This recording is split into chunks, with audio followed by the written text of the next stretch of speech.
మీరిద్దరు ట్విన్స్ కదా, మీ పేర్లు చెప్పండి, నోటిఫై చేసుకుంటా.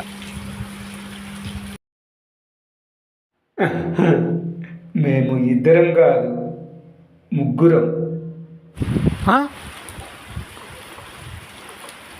మీరు ఇద్దరు కాకుండా ముగ్గురా? త్రిమూర్తులు.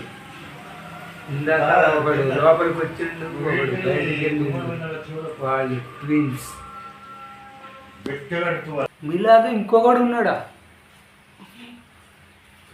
ట్విన్స్ కాకుండా త్రిమూర్తులా? ప్రకృతి ఏవి. Like, share, subscribe.